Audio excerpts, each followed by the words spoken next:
pleasure to be here. And last night I suddenly recalled that I'd taken part in the first of these events, and I couldn't remember. When you get old, you forget things. I couldn't remember what I spoke about, so I looked it up on the internet to see what I had said myself. And the title of the presentation, of course, it was all in German in those years. And the title of the presentation was Die Rolle der Wirtschaft in der Kriminalprävention, the role of the business sector in crime prevention. And so that was 16, 17 years ago, and I'm beginning to think I'm probably the only survivor from that event, and I can start recycling my presentations if I get invited back again. The presentations at this event so far have, on a number of occasions, referred to the problem of violence against women. And I think that's an indication that there is growing recognition of the seriousness of this problem and growing determination to address it. That's not to say we're any way near making much progress on this. There is a huge task ahead still to be done. But there are, in many countries now, legislation, intervention programs, policing reforms, various other activities taking place to look at this particular issue. However, much of that action, quite rightly, is focused on violence in the home, the area which is the greatest risk for most women. It is increasingly spreading to violence in the workplace and violence in educational institutions, especially schools. But there is relatively little attention being given so far to the problem of violence against women, particularly sexual harassment and sexual assault, in public spaces. And that's not just my view, but it's the view of, for example, Anna Fallu, one of the most respected activists and experts on gender issues and women's rights, previously regional director of the Trust Fund to End Violence Against Women, currently Professor of Architecture at University of Cordoba in Argentina. And it's also been reflected in this quotation from a document produced more recently by UN Women as part of its global program for safe cities, that harassment and abuse of women and girls in public spaces is a rampant yet largely neglected issue. And it's on this problem about public spaces that I want to focus today. And what I hope to achieve in this presentation is firstly to raise your awareness of the seriousness of this particular facet of the problem of violence against women, to encourage you to think about this and how it applies in your local context where you're working, to give you some ideas about how you might address this issue if it's considered important where you are working. And I'm going to try and do this by sharing with you the experience that has been gained in a program in which I've been involved for the last 3 years. What I want to do is begin with some general comments about this problem, then tell you a little bit about that particular program, then focus on 2 of the cities which participated in this initiative, and then draw together some of the learning that we can take from that experience. I say that it's a relatively neglected issue, but in fact, the safety of women in public spaces has been a central theme in the women's movement since the 1970s, for over 40 years. But it has largely remained within that sphere. And it's only much more recently that some researchers have started to engage. And so we're beginning to see a picture emerge, some of the figures from which are reflected on the screen here, about the scale of this particular problem. If we think about Egypt, a report relatively recently showing that about half of the women who were interviewed reported harassment on a daily basis. And there are comparable figures, I'm not going to go through them all, from other cities which you can see on the screen here. And I don't think we should think that Western Europe or North America is exempt from this. There are other studies which show, okay, the problems might be different, they may be less severe, but nevertheless, those problems do exist globally. We're also beginning to understand, and this is perhaps far more important, what the consequences are of these problems. And of course, physical and psychological health impairment is a fairly obvious consequence. But what perhaps we think less about are the others, the restrictions on the freedom of movement of women and girls in the cities, the way they manage their movement to reduce risk. And this means in turn that they have very considerable constraints on their access to the opportunities that cities offer: education, leisure, employment, and access to essential services. And again, perhaps considered less frequently, constraints on their participation in public life, especially in democratic processes. And these collective consequences are referred to in the field as gender exclusion. Now, gender exclusion has a much wider impact and a more general impact beyond these restrictions on women, which would be also referred to as denying them their right to the city. But it also impacts on the Millennium Development Goals, a number of them, but I've picked out particularly here Millennium Development Goal number 3, which is about gender equality and women's empowerment. Let me just clarify a little bit about what I'm talking about when I say sexual violence and harassment in public spaces. I'm talking about a range of incidents, some of which are very serious, listed on the screen here, some of which are physical, some of which are non-physical. And they are potentially put on a scale of seriousness, but what I want to suggest to you, and I want to hopefully show you, is that actually they are all serious. They all have serious consequences, even those which we might consider, or some people might consider, or in the legal system might be considered relatively trivial. And in terms of public spaces, what I'm talking about is obviously being out on the street, but also on public transport, at public transport terminuses, bus stops, for example, and in shopping, in markets, open markets, and shopping malls, perhaps, although that often is a private space. And of course it includes parks and open areas as well. I think it's legitimate to ask, why does this deserve specific attention, this particular issue? Isn't it the case that violence is violence against women, and that interventions that in the round address violence against women are also going to impact on violence against women in public spaces? And I think that is a legitimate argument, and it's quite right that more general violence against women interventions will have a consequence in all spheres. One might also question, why should we think about violence against women in public spaces differently to the way we think about violence against men in public spaces? They both are victimized. And there is a very strong riposte to that argument, and it is that women's experience of cities is very different to that of men's. Let me give you a very simple illustration of that. It's well documented that women will be much more likely in most cities around the world to walk or to use public transport, whereas men will be much more likely to use private transport. And that has a number of ramifications, a number of consequences in terms of their exposure to risk and the situations they'll encounter. And they also use public spaces differently. If you go to many cities, you will see in the public spaces there will be men who will be loitering, who will be enjoying those public spaces. Women tend to use those spaces as part of the process from getting from A to B. They pass through them, they don't make use of them in the same way. If they do, they will use it in a different way. And so the problems that women experience are distinctive, and the impact of the violence and fear that I'm talking about has a different consequence for them. So what are needed are gender-sensitive, preventative responses, and that is what I want to begin to talk about. And although there has been some action to take account of this problem of violence in public spaces, most of the responses to date have been about repression of the problem or providing support for women who have experienced the problems. There is very little investment in prevention at this stage, and certainly almost no regard at the moment to this as an issue of rights. And that's the point that I want to come back to.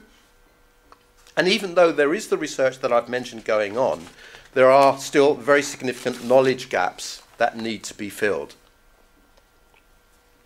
So what I want to focus on is the program called the Gender Inclusive Cities Program, GICP, and the report on this program has just been published. I'm not supposed to move from there, but I'll go over here. I have 6 copies which are on the table here, and I'm going to allow someone else to distribute those so that I'm not going to be held culpable for people who don't get them. It was just published 3 weeks ago. It's available online. I'll give you the web address later if you don't want to carry it home anyway. And I think this is going to provide you with a little bit more, obviously, a lot more detail than I'll be able to share with you today. The GICP was a 3-year initiative which ended in December last year. It was funded by UNTF, the United Nations Trust Fund to End Violence Against Women, and it was a coordinated activity by an organisation called Women in Cities International, which is based in Montreal, Canada, WICI. It comprised projects in 4 cities around the world, and in those cities, the delivery of the projects was undertaken by local and national NGOs. Essentially, it was NGOs which worked with community-based organisations in the very much smaller areas where the project was implemented. The aim of GICP, straightforward, was to enhance gender inclusion and women's rights in the city. And it sought to do that through prevention and reduction of violence, reduction of the fear of violence, and by creating the conditions for women to have free access to those public spaces and the opportunities that cities have to offer. Within that bigger picture, there were 3 specific objectives. The first was to try and build knowledge about women's lack of safety. As I've said, there are already emerging studies which are giving us indications of what is happening, but there is still need for a great deal more investigation to give us a better understanding of sexual assault and harassment in public spaces. And I want to add to that something which I'll come back to later on. Having knowledge about what is happening locally within the individual cities was extremely important. So this was contributing to the global knowledge base, but also was very important at a local level. Secondly, it was important that this project raised the consciousness of these issues amongst women and other stakeholders in the cities involved to secure their support for action. As I will go on and show, the women in the areas where the projects were delivered had very little awareness of, in a sense, that their rights were being violated. And so the project was not just geared towards addressing this issue amongst stakeholders, such as local government, but also the women in the communities themselves, as a means of empowering them. And thirdly, it was to pilot the development and implementation of interventions to increase their safety in those public spaces. And I want to emphasize that it was a 3-year program, and I'll come back to this.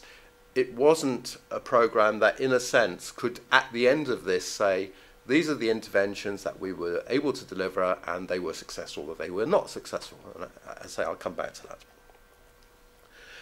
Here is a map to show you where the projects were located.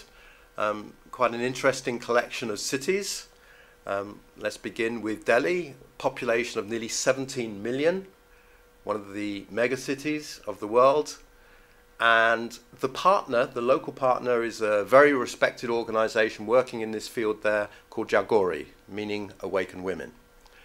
Dar es Salaam, Tanzania, not the capital of Tanzania, but the largest city, a port city, rapidly urbanizing, rapid growth, 2.5 million population now. Rosario in Argentina, a city that's perhaps less well known, although has become very well known recently in the last few years. Can anybody here know why? Rosario? Think football? The home of Lionel Messi. Yeah. 3rd largest city in Argentina.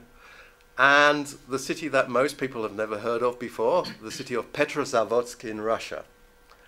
And Petrozavodsk, a small city established in the 18th century by Peter the Great as a city where he set up an armaments factory to produce weapons for the Great Northern War, presented two particular challenges. The first was to learn how to say the name, and I challenge you to try and say that first time. And the second challenge was that it's 1,000 kilometers north of Moscow. And so getting there was quite an adventure. And in fact, the fact that it has very long, dark, cold winters has its own implications for feelings of safety. The coordination, as I've already mentioned, was based in Canada, Women in Cities International. My responsibility, as you can see, was for the evaluation, and the project management, program management, was undertaken by Kalpana Vishwanath, who was actually working for WICI but based in Delhi, and as you know, she's not able to be here, unfortunately. She would have been able to talk very much more effectively, especially about Delhi. So the four partner organizations are shown here, and I'll say more about these in a few moments, but they were very varied and of varying age. So the partner in Dar es Salaam, ICNIC-T, was only set up 3.5 years ago. It's a very new organization, and it's an organization which is concerned primarily with crime prevention. The other three organizations were much more concerned with gender and women's issues. Some of them would very strongly describe themselves as feminist organizations, and certainly the organizations in Delhi and Rosario are very well established, having a history that goes back to 1988 in the case of CISCSA in Argentina, and 1984 in Delhi. So these are organizations with a lot of experience and a long track record. Within each of these participating cities, particular localities were selected on which the interventions and the activities would be focused. And these are listed here, and I'll say a bit more about one or two of those later on. But obviously some of these cities were very large. With these projects, it wasn't possible to address the issues at a city level. And one of the things I should have perhaps mentioned was that the investment that was made was very modest in terms of finances. Each of these cities received approximately $35,000 a year to do their work. Obviously there was other expenses in terms of getting together once a year, considerable, and there was the central management and the evaluation, but each of the cities received in the order of $30,000 to $35,000 a year. Small organizations, and therefore their effort needed to be concentrated to try and make some impact in a particular area. The evaluation, as I say, was centrally coordinated by myself, but there were local research associates in each of the cities. Some of these were professional researchers, lecturers in local universities. One was an independent researcher with considerable experience in this field, and in one case the person who did the work wasn't actually a researcher but a journalist who had a real interest in the subject, and of course as a journalist had investigative skills, which was also relevant and was in the end the most appropriate person. So that was quite an interesting experience working with this group, and of course working with the project teams. Perhaps I can mention that with the four organizations in the cities, plus all the researchers, plus the central coordination from Canada, there are approximately 30 to 35 women involved in this project, and me. So that was quite a challenging and at times intimidating experience. The research was not conducted totally independently in parallel with the program. It was conducted in an interactive way so that there was constant feedback into the project of what was being discovered, and then that was informing the next phase of development.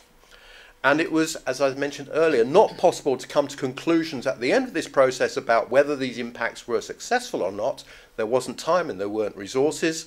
It was about trying to capture the learning as the project progressed through its various phases, to see what could be improved, what other cities might learn from this experience, how could the projects within each city be improved, and indeed, what were the early indications of the likely outcomes over a longer term. So in terms of timetable, there were 3 distinct phases which broadly coincided with calendar years.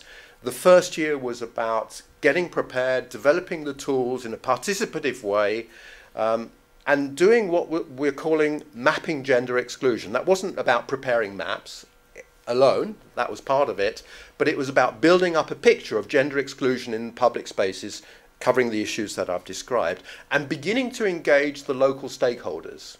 They were, of course, local women, but also the relevant agencies in the cities, particularly local government and the police, but also others as well. Second year was about using the information that had been collected in year 1 to raise awareness on a wider scale with broader range of partners, and beginning to secure what I refer to as Objective 2, the commitment and the interest and the awareness, the acknowledgement of a problem, and start developing, shaping responses. And the third year was about largely implementation, but also beginning to share the knowledge that had been captured in those earlier phases and what was emerging from the third year, and advocating further action, and I guess this event is part of that process, advocating more action to deal with this problem. Fortunately, the evaluation was able to begin at the beginning of the project.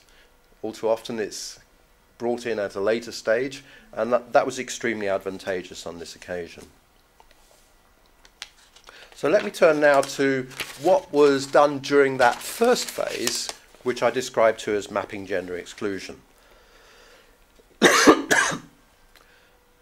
There were 3 main tools used in this phase: focus group discussions, street interviews, and women's safety audits. And you can see that in the different cities, these were all implemented in different numbers, depending on local resources and capacity. So in Dar es Salaam, there were 10 focus group discussions. In Delhi, there were over 1,000 street interviews. In Petrozavodsk, there were 9 women's safety audits conducted. I'm going to say a little bit more about what these actually involved. The focus group discussions were organized locally and were conducted with groups which it was felt locally had an important contribution to make to this particular area of inquiry. So in Delhi, it was felt that it was important to talk to domestic workers, to call center workers who are very numerous in India, as I'm sure you're aware, and of course who tend to work at the times when offices are open in North America and Europe, which means a lot of them are working during the night. And a whole range of other groups who are known to experience various degrees of social exclusion and disadvantage for other reasons. In Petrozavodsk, it was thought that transport was an important issue, so workers and people who use public transport were consulted, and you can see the list of the other participants there. And each city developed its own list of participants. They used a common topic guide. So collectively, a topic guide was developed and used as the framework for the local focus group discussions. So in that way, it became possible to compare what different women in different cities were saying about an agreed agenda. The second tool was the street survey questionnaire, and developing this was a really interesting experience because different societies have very different phrases and ideas about what is harassment or what is not harassment. The questionnaires were piloted, and eventually an agreed core series of questions was agreed. And to this was added a number of local questions which were particularly relevant. So, for example, in India, you may be familiar with the term eve-teasing, which is used to describe the harassment of women on the street or on public transport, but which is not used widely elsewhere. And this questionnaire, as you can see, was translated into Swahili and Russian and Hindi, Spanish, and is available, incidentally, online. I can talk about that a bit later. The questionnaires were conducted on the streets, and all the questionnaires were boxed up and shipped to India, where they were all analysed together, and then the results were then sent back to the participating cities. Now, some might raise eyebrows and show surprise at the idea of conducting interviews about women's experience of sexual harassment and violence on the street. And it's certainly not conventional. It's felt that women are very unlikely to talk about these sorts of issues in a public space to someone whom they have no knowledge about. And that simply wasn't the case. Actually, most women did answer the questions quite willingly. There was a quota sampling approach adopted to these surveys, and there was no difficulty in actually getting responses to an initial set of questions about their views, about their safety, or their experiences, and so on. There was then a second set of questions, and they were asked, would you be willing to talk about your personal experience of sexual violence or sexual harassment, sexual assault? And again, in 3 of the cities, there was very little reticence to talk about this at all. In fact, in Argentina, 1 or 2 people said, we would only talk about this outside the home. We actually wouldn't talk about it in the home environment. It's actually safer for us not to be disclosing these things within the family or the home environment, which again was quite a surprise, and I don't think this is something that's been revealed by previous research. The one exception was in Petrozavodsk, where, as you can see, 3/4 of the participants who answered the first part of the questionnaire refused to take part in the second.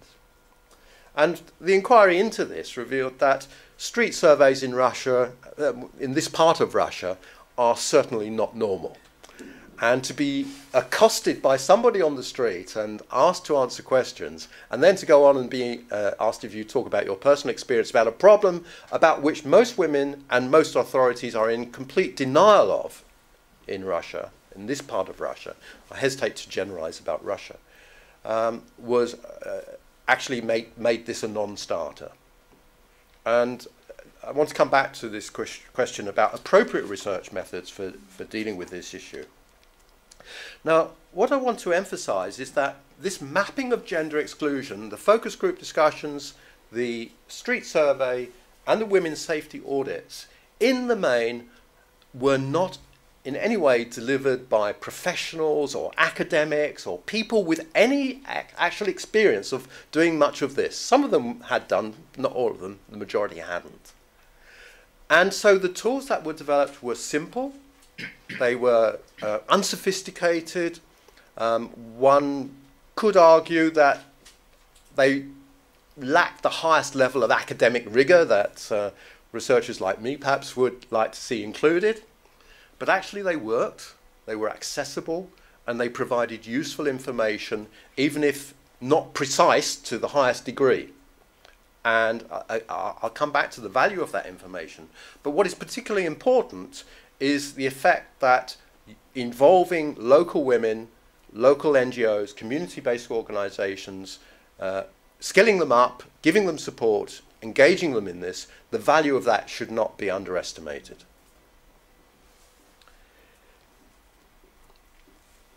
The third activity, the third tool, was the women's safety audit, and some of you may be familiar with this. This is rather different from the local safety audits that were mentioned earlier. A women's safety audit is an exploratory walk along a transect through a particular neighborhood, observing the things that cause women to feel insecure or which they feel could be done to improve their safety. And as you can see, there are a number of phases. There's this preparatory work, there's the observation and the recording, there's then a compilation of this information and the mapping of that data, discussion of what it means and the way forward, the possible implications, development of recommendations, and then the presentation of the findings to key local stakeholders from local government or elected politicians or other key people. And again, the women's safety audits were implemented using a common tool, a guide, which is shown here. This is a tried and tested tool. It's approach. It's not innovative. It's been used in many cities in the past. Originally developed in Canada. And you can see the sort of product which came out of this. This was the example from Rosario in Argentina, the audit map that they produced. Here's the one that came out from Dar es Salaam. They produced several of these. They did many audits, as I showed earlier on. And here's the one that came from Delhi, which was actually used by a private consultancy which had been commissioned to regenerate a particular part of the city.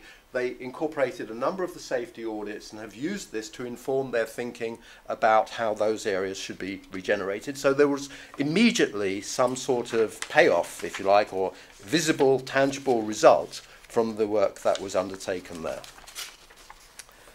Let me go into some of the results, and I'm going to go through these fairly quickly because I don't think there'll be a huge amount to surprise you in what I'm going to show you now. And I'm going to give you the results for all of the cities lumped together, although Petrozavodsk is excluded from a few because of the small numbers. There were differences between the cities. I don't have time to go into that, but it's available in the report. So the women in the focus groups, in the surveys, everything that we did, expressed a high level of concern about their safety. They articulated it in various ways. And when asked about their experiences, you can see that a high proportion in the past year had experienced one form of harassment or another. What is perhaps quite concerning, surprising, was the number that had experienced stalking, the number that had experienced violent physical attack on the streets. There's a random sample, and yet look at the percentages here that had that sort of horrific experience. The quotations that came out of those focus groups really reinforced this. They provided many examples and anecdotes and little snapshots of the sorts of things that this small group of women in a focus group had already experienced, and quite recently in many cases. Many of them had experienced these sorts of things on multiple occasions.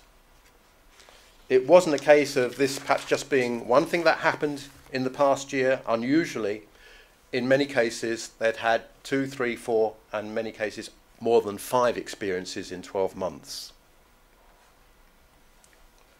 The things that really concerned them were, as you can see here, men often intoxicated on the street, the lack of effective police or civil guards, and effective is the real word there, and I'll come back to that point, and poor street lighting. These themes came out repeatedly. And again, the focus groups added more detail and examples of that sort of thing. Perhaps to some extent surprising was the extent to which these sorts of things occurred during the day. And as you can see, the majority of women said they either had such experiences both during darkness hours and during daytime, or just during daytime. And of course, this really does get distorted by the fact that women manage their movements in the city to reduce the risks of things happening, particularly after dark. So one has to interpret this rather carefully. The locations where things happened, unsurprisingly, perhaps walking along the street was the most common response. But note, if you add together the next 2 categories, how important public transport is in this. And public transport came out as a very, very strong theme, especially in Delhi and especially in Petrozavodsk.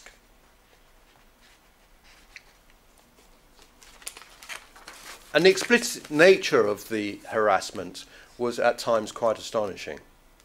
The amount of physical contact that these women were experiencing was certainly a surprise to me, when I saw the results coming in. What did people do about this? Well, perhaps it won't be a surprise to know that most of them did nothing. Only in Delhi, and there are reasons for this, only in Delhi did a large proportion of people confront the perpetrator.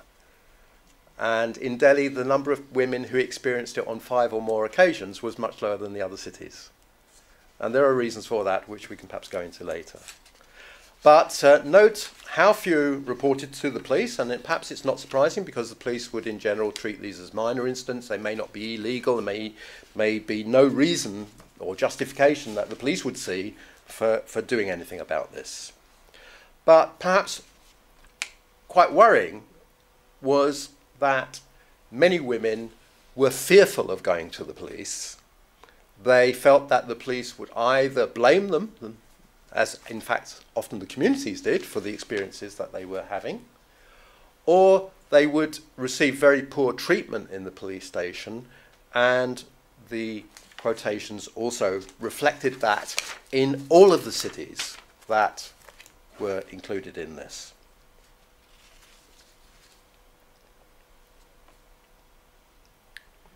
So what did the women do about this, apart from not report it? Well, they restricted their movements. And again, they did things which I'm sure you can anticipate. They didn't go out alone at night. They avoided certain places. They wore clothes that they felt would minimize their risks. And they did a whole series of other things, like carry weapons. They would take risks as far as they perceived it by doing things that they ought not to do, and they were unable to enjoy some of the facilities, some of the amenities that their local area of the city was able to offer. So a picture was being built up which, as I said at the beginning, I don't think you'd find surprising, but that hasn't been well documented in the past, and which provided concrete evidence to be used in this investigation. So some of the key themes are shown here. I've referred to them already. I want to go on now, as I said, to talk about 2 particular cities in this program. First of all, talking about Rosario, Argentina, where 2 districts were involved. The South District, population about 150,000, so it's not that small, covered about 10% of the city, a very low income area. Some of the families in this area, some of the households survived by sorting waste, recycling waste, bottles, cardboard. You can see it being carried around on the streets. Some of the housing, some of the block housing, extremely poor condition. Stray dogs, a serious problem here. And what I would say is that on the positive side, there was some sense of community.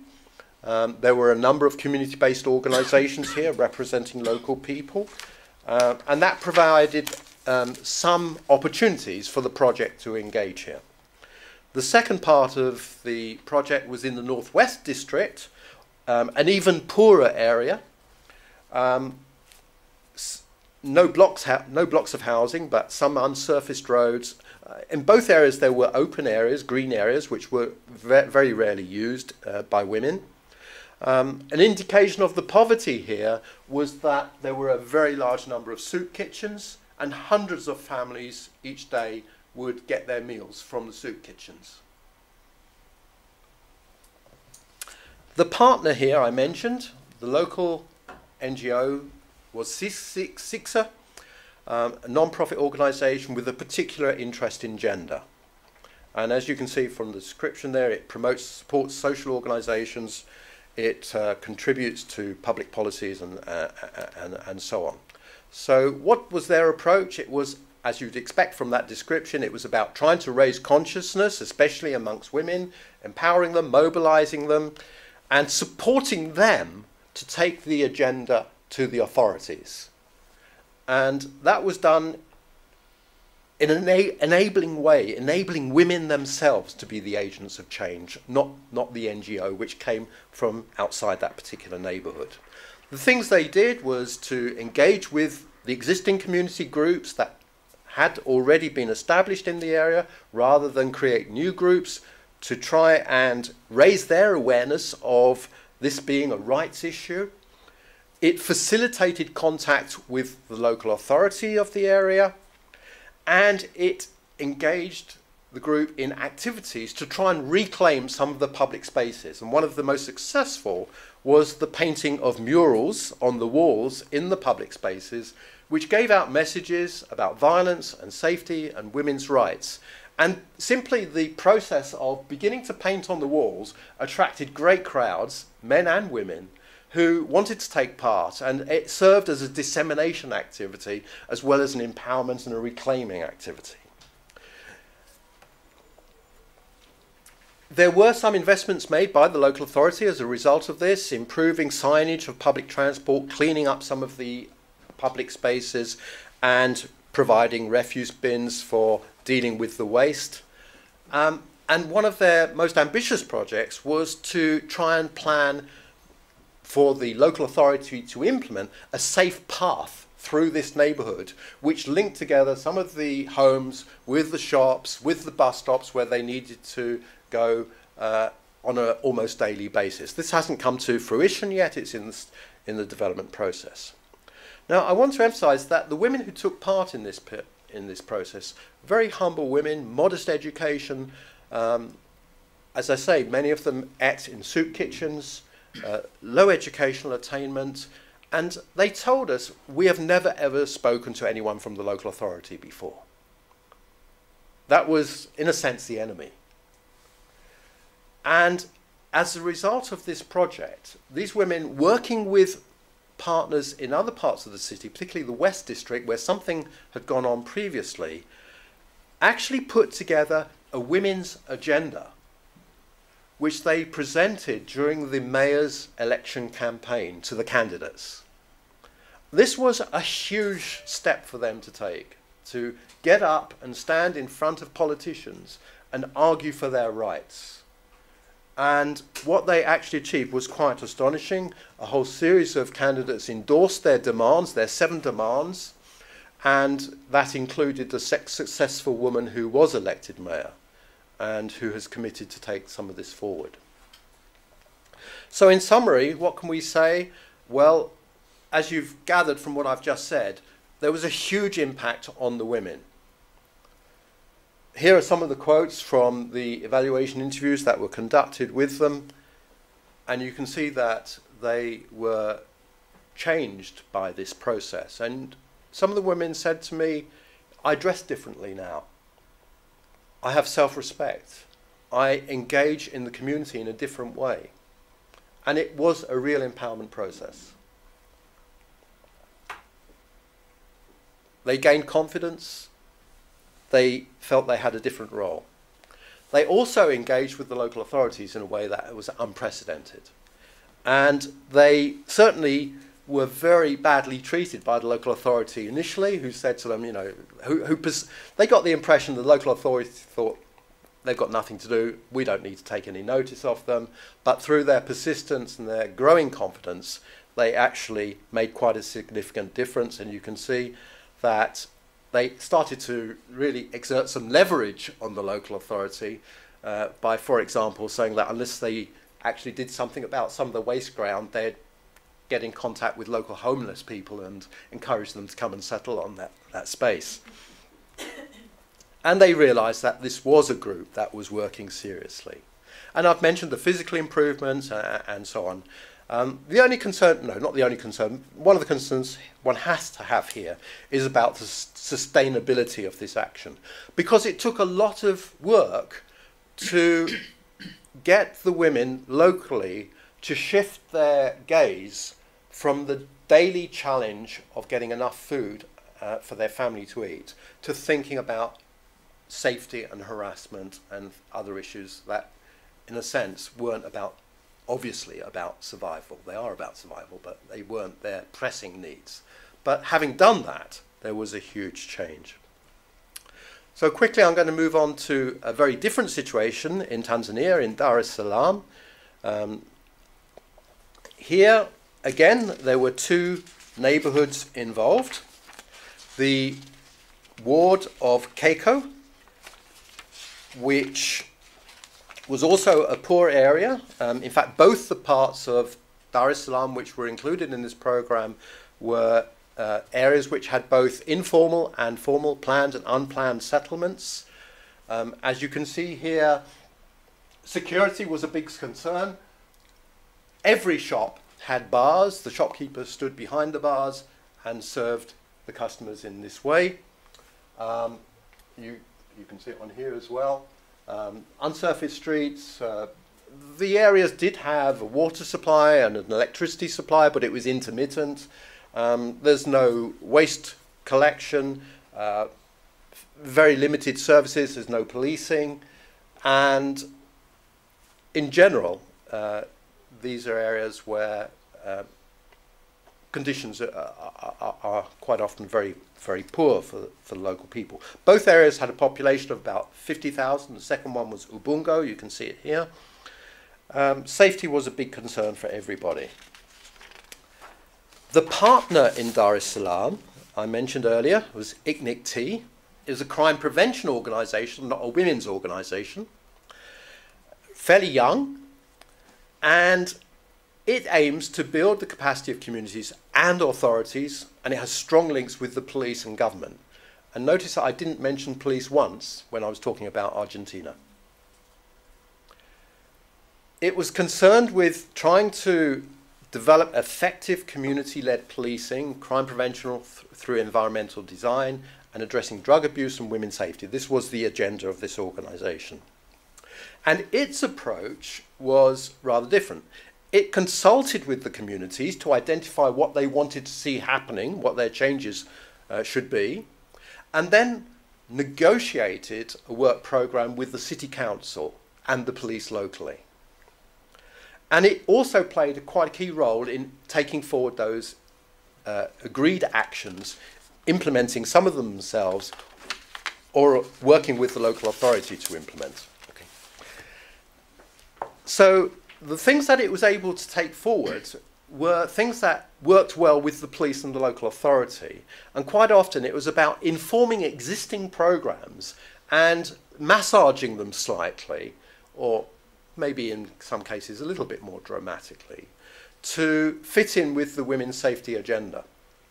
So it was about informing the police reform program, informing community policing, and informing some of the city's existing plans for improving these informal settlements. There was awareness raising, but it wasn't just amongst women, it was amongst the communities more generally, and it was done in partnership with the police. The police convened events in these areas, and ICNIC-T contributed to those events, presenting a session on women's safety. So it became part of this broader agenda, and it was presented from a crime prevention point of view rather than a rights perspective.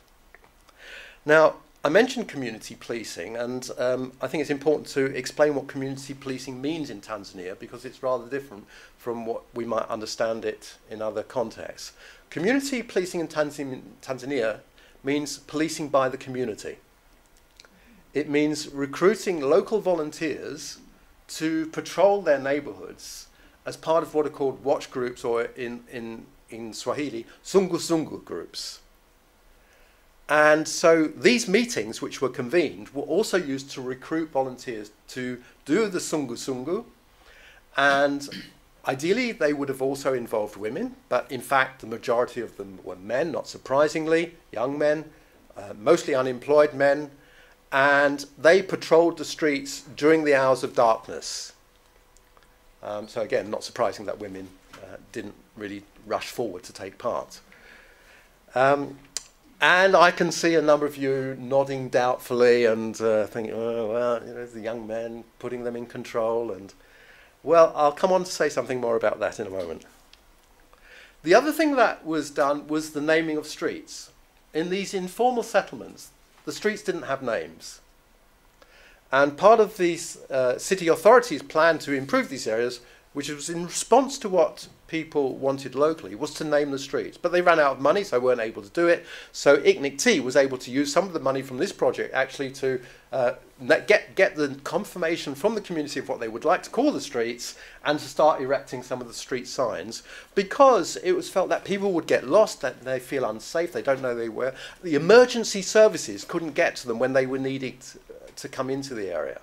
So actually, it seems strange, why naming a street, but this was quite important to people locally. And right at the end of the project, when ICNIC-T had started to be exposed to some of the work that was going on in the other cities, which was being led by women's groups, they started to think more about empowerment of women. And they started doing some work in the schools, and they started a poster campaign about women's rights. But this was right at the end of the work program. It wasn't on their list of things to do to begin with. So everyone makes some overall assessment of this project. And I'm going to perhaps surprise you here to say that almost without exception, the women who were consulted about this were supportive of the Sungu groups, and felt that those Sungu groups worked effectively, appropriately. They respected women's rights when they were dealing with women. They had led to women feeling much safer. And although this is something about which in Western Europe we might have huge reservations about, actually it was very well regarded locally. Streets are much safer. We can hang our clothes out to dry. That was an interesting take on local measures of safety, was whether people can hang their clothes out without them being stolen.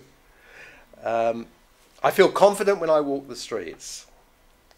So this approach, although very different, did bring about certain benefits as well. But there were concerns again about sustainability. When the Sungu group members get tired of doing this, are they going to continue patrolling? They did get a small payment. And there were also concerns about the community's attitude towards violence against women. Very strong feeling here that women who experienced harassment and violence brought it on themselves. They were to blame because of the way they conducted themselves, the way they dressed, the things they did, the places they went. It was their fault. And so the fact that that wasn't addressed in the earlier part of the program meant that those views persisted. So final section, what have we learned from this program? And I'm going to draw on here not just the 2 cities, but the 4 cities which took part in the whole thing. As I've indicated, we have increased understanding of the problem. I'm not going to say anything more about that. I think it's fairly evident that we've deepened understanding and got some substantive data about what is happening in these cities. We've confirmed and validated some of the suspicions that were in existence about the consequences on women's restriction of movement, the reactions to their concerns, the measures they take to try and stay safe, and the consequence in terms of the violation of their rights and their lack of right to the city. The program has exposed some really serious challenges which need to be overcome. Patriarchy, disempowerment of women is the starting point. Most of the decision makers in the authorities which need to really embrace this issue and take action to deal with it are, you won't be surprised to hear, men. They don't experience it. And so trying to overcome that indifference or unwillingness to acknowledge that problem is a huge challenge. There are many competing priorities, not just for the authorities, but for the women. I've mentioned the challenge of getting enough food to eat in certain of these areas. There's still a preoccupation with policing and protection. Advising women, don't go out at night, don't wear jewellery, that may in the short term may be sensible, but actually that's perpetuating the denial of their right to go out and to be free. And policing is a real concern. The quality of policing, the lack of policing that is effective and sympathetic is still a big issue. Agency inertia speaks for itself, trying to get people to actually do something which is not a priority. and overcome periods of decades of inactivity on this issue. Turnover of people who you're dealing with, that happened everywhere. You'd get a relationship with one person and he or she would be off into a new job and you have to start again. And there were so many interruptions. Elections in all the cities took place, which was also an opportunity in Rosario. The flu epidemic meant that in Rosario, all public meetings had to be cancelled for so many weeks. And the Commonwealth Games in Delhi meant that for months nobody would have any meetings. So these had to be dealt with. The assessment and the tools, the mapping of gender exclusion, I said I wanted to come back to that. It had so many benefits. The skilling up of the local women I've referred to. But what was so important was that this local data was very convincing when presented to the local officials. You can talk about what research has shown in other parts of the world, but when they were faced with data that came from their own neighbourhoods, it was undeniable. And that was perhaps a really important way of getting buy-in within each of the administrations. And of course, those tools were, as I've mentioned, simple, they're replicable, they can be used by NGOs and CBOs in other cities. They provided complementary information. So the focus groups gave you some qualitative information, the women's safety audits gave you specific practical things that came out of their observation of the local neighbourhood. Street surveys gave numbers which politicians often like to see. But we had to be, we need to be in the future, context sensitive. The questionnaires need to be customised to the local situation, and one needs to try and assess in advance what is going to be an appropriate tool to the local culture. We've learnt that CBOs and MBOs can be very powerful change agents, and if supported, given tools, encouraged, they can do this with fairly limited resources. But that second point here is really important.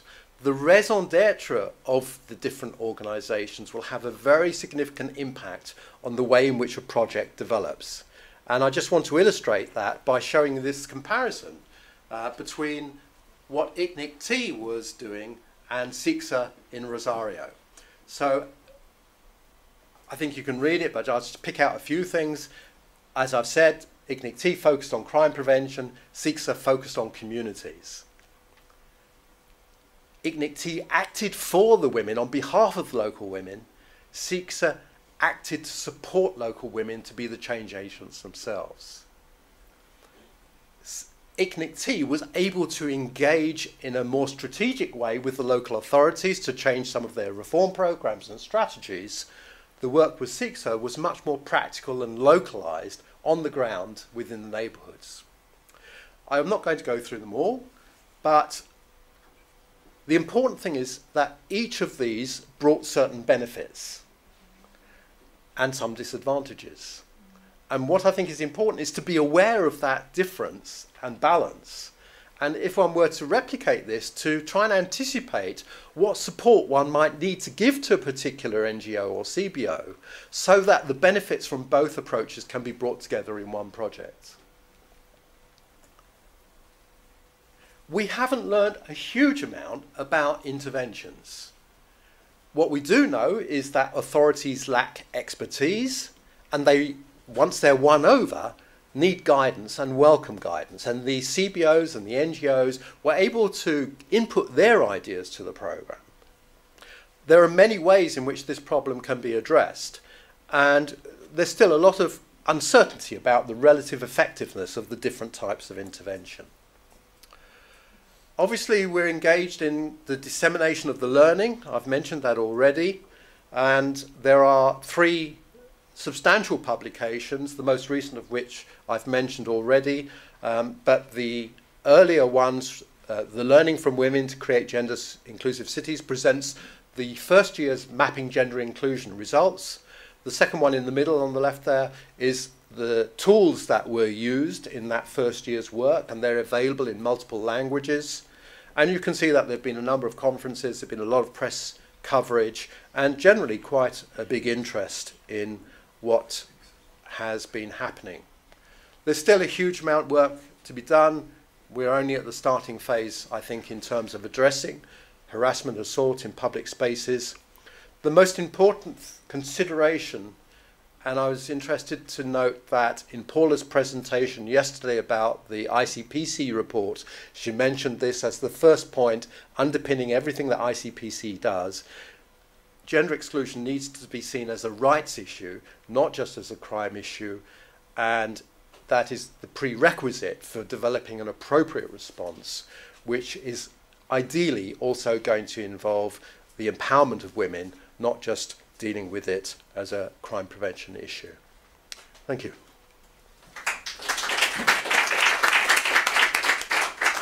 Yeah, thank you very much. So you are a little bit over time, but we have a break, so I think... We did start a little bit late. We started late too, yes. Thank you anyway. I was very impressed by your method, the exploratory walks. I like that approach very much as an ingenious way of gathering information beside the paper pencil questionnaire approach. Was very fascinating, and of course your results. Any questions, any remarks? Please, Andrew. I was interested to hear you talk about the problems that were around public transport. Were there any interventions that were done specifically to address that? Yes. Could you maybe highlight what they might be? Certainly. And I may say something about it in the next session because I've been asked to try, because it was going to be about Delhi, and I may say something more about it then. But the interventions about public transport were primarily in Delhi and Petrozavodsk. And I didn't speak about Petrozavodsk, but the problem in Petrozavodsk is the denial of existence of this problem. And so the way in which the local NGO attempted to engage with key stakeholders was to address the problem from a broader safety perspective, and then to introduce the issue of sexual harassment and violence within that context. And safety of women on public transport was their biggest concern, not just about harassment, but the way people drove, the condition of the vehicles, and the fact that alcohol was sold around a lot of the bus stops. So the first thing they did was to, at the beginning of last year, organise what they called a sort of a campaign week. And it was interesting because there was publicity given to safety on public transport. They had a hotline set up so that passengers could report either good or bad behaviour on the buses or experiences. And most interestingly, they enlisted a group of women volunteers to travel the public transport and record their observations and the condition of the vehicles, the behaviour of the passengers, behaviour of staff, and so on. And that resulted in a more detailed understanding of the issues of public transport. There was a radio phone-in as well. And these results were then presented to the transport authorities and the local authority, who then decided to take some action, the first of which was held, and it took a long time to get this going, a training day for drivers and conductors to make them aware of the issues relating to women's concerns about safety, and that has hopefully provided a platform. They improved the condition of the bus stops, they restricted the sale of alcohol, they improved signage on buses because women found that they were getting on buses but weren't sure where they were going because it wasn't well displayed. There's also input on the timing of buses and the hours that they were available to the women to travel. So there was a broad range of things to begin to get that going. What happened in Delhi was much more substantial and more strategic, and it goes back over a slightly longer period.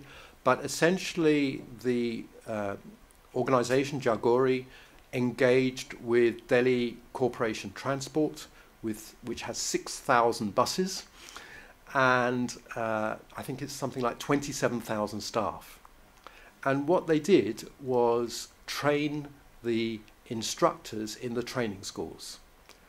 And they now have a refresher course for conductors and drivers on women's safety for the existing staff, and it's part of the induction program for new drivers and conductors. And it's about being sensitive to women's concerns, knowing how effectively to respond to those concerns, and just generally being more conscious of women's risk, the experience of harassment and assault on public transport. And in the buses themselves were posted, or to be posted, information stickers about their rights and where they can get help and support, and if an incident occurs, what to do. So it's the beginning of a process rather than the end. I said the interventions haven't really reached their final phase. No. Okay, thank you. I was going to ask, I'm aware some of the women may have actually experienced also violence in the home, and whether the issue of domestic violence came up as a result of considering violence in the public realm. It wasn't something on which information was recorded. But one of the points I didn't make, and I should have done, I apologise, was that although I've argued the point that women's safety in public spaces is a particular facet of this problem, I should have also emphasised that what we're talking about is part of a continuum of violence. And there is emerging evidence that there is there is a linkage between violence in the home and violence outside the home. And we didn't collect information about that, but there was an awareness of that possibility. And I should have also mentioned that in collecting the information, every effort was made to do this ethically, and part of that involved ensuring that there was information available for women who needed or wanted support to be able to access that support. So it was more difficult in Russia, but nevertheless it was still done. You were gender neutral when you were talking about the police, and I don't think any of those cities have either all female police stations or significant numbers of female police officers. In Dar es Salaam, the police, as part of their reform program, have now established what they call gender desks. So either in police stations or slightly separate from police station desks which are staffed by women officers who have been trained and to whom women can turn with the expectation of greater sensitivity in the way they're treated. In Delhi, the project was partly focused on the university, and at every entrance to the main university campus site in North Delhi, there is now a police post which is staffed by a women police officer with information about women's safety there. That wasn't totally as a result of this project, but the women's organisations which were involved in this programme have some reservations about whether separating out women's issues from within the police is the most appropriate way of dealing with that problem longer term. And it should be that every police officer is skilled and committed to dealing with women effectively, rather than hiving it off and saying to, implicitly saying to most police officers, you know, you don't need to deal with this, the gender desk will deal with that. Yeah, I just wanted to add to that. In South Africa, the gender issues in the police service are such that if you give a job to a policewoman because she's a woman, you're downgrading the problem and entrenching the position of women in that problem. I think that something that's very interesting to me about all this work and the UN Women work that's been happening in these environments is that in Delhi, for instance, there is a lot of that segregation. So the separate carriages on trains, separate transports, the separate school hours for girls and boys. And I think it's something that we really need to think through very carefully. I mean, one of the most wonderful responses from a woman in a workshop related to these issues was, thanks very much to everybody for all the interventions aimed to protect us as women, but actually what we prefer is not to need the protection. And I think that that's something that is a really interesting follow-up to many of these things, because, for instance, the way that harassment plays out in very poor communities in an environment like South Africa relates, for instance, to women's lack of access to safe sanitation. And that feeds very directly into a very deep health issue for women. And so I think that the issue of public attitudes to women and the way that the state and other players respond to it really need to be sensitive to the fact that that you can't have equal opportunity and you can't have a fully functional society if your responses are to protect women and to provide services for women by women. And so although it may be much harder to create that sensitivity and good service from male police, it's a really important part of the process. Yes, I'd agree. Thanks, Barbara. I said at the beginning that interventions which are designed to address the broader problem of violence against women will, of course, impact on violence on women against women in public spaces. And one of the things that, for example, is conspicuously absent from what came out of these projects was any consideration of work with men and boys, especially boys in schools, which would address some of those underlying issues. It wasn't on the mental maps of the participants in this project, who were thinking very much about practical local solutions that they could envisage. And right, I'll pause. Any further questions? I just want to bring about the situation in Mexico City, where the public transportation and the safety situation of women is very strong. Talking about a mega metropolis, where you can see the subway, the rivers of people, that is so difficult to detect the people that is harassment a woman, that the Mexican authority decided, even when there is a police in the train station, decided to separate women and men in different, there is a part for women and another part for men. In those situations, it's even practically impossible to detect the person that is approaching you or So do you think in those cases still there will be It's a very tricky balance to strike, because that sort of separation provides a degree of immediate assistance.